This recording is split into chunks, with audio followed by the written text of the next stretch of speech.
So if we look at this here, let's go over it one more time. We have 4 categories of types of reaction. So the first one here on the left, combination or synthesis. And what we got is A and B apart from each other, and they come together. And then we also have the opposite of that, where A and B was together, and we break it down into 2 things. The third one, B is going to leave A for C, and we call that a single replacement. And then more complicated, a double replacement, where basically B and D are going to trade spots, okay? So let's do this. Let's hold up how many numbers you think the reaction should go. So basically, I'm gonna say, which reaction numbers do you think should go in synthesis? So hold up what you think. Anybody got a reaction number? Which reaction number should go into synthesis? I'm seeing some conflicts here, but I see right answers. I see more right answers than wrong answers.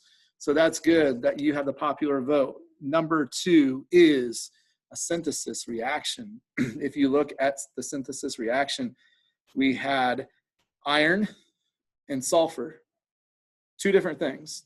Put them in a test tube, heat it up, and when we heated them up, it turned into iron sulfide, which is kind of a crazy looking mucky thing there. Excellent. That's actually the only example of a synthesis.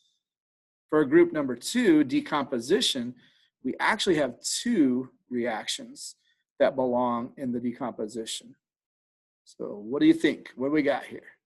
Give me some numbers, okay? I see 4, that's a good one. And there's one more. I see Nada, that's such a unique way to say 6. Good, very good. Most people do this, but she's doing this. It's kind of like anyway. Very good, 4 and 6, excellent. The next one, single replacement. Anybody got any for that one? It's fun to communicate. It's fun to be a part of this. Yes, 10 is 1, good. Good. What you got? Is that a 3, Adam? Very nice. Good job. And there's one more. Nice. I was hoping somebody would do like this, No, 8. Good job. I don't know what I'm doing. So 3, 8, and 10 go to this one. And the last one, actually, you just say, the rest of them, but there's actually one reaction that doesn't fit, right? One of them doesn't fit into these categories. It's like the island of misfit toys. Remember that on Rudolph? Everybody, that's a good stuff. Oh, we're all misfits. All right. Anyway, so which ones belong in double replacement? Give me some fingers here. What do you got? 1, excellent, Adam. Good job. What else? Oh, yes, good. We had yes, that was 12. And my favorite number, very good, number 9. Excellent. 11 is the island of misfit, and we'll talk about 11. We got to come up with our own category for number 11, which is kind of sad. So this right here is going to be super important for when you do your e-learning or your flex day on Monday, because these will give you a great clue to what's happening on this. Because if for example, like all of a sudden reaction number 2 becomes a lot easier. What about reaction number 1? Everybody look at reaction number 1, for example.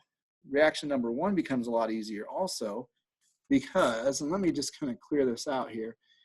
If we look at reaction number 1, I'm just going to, so we have calcium nitrate, right? Plus sodium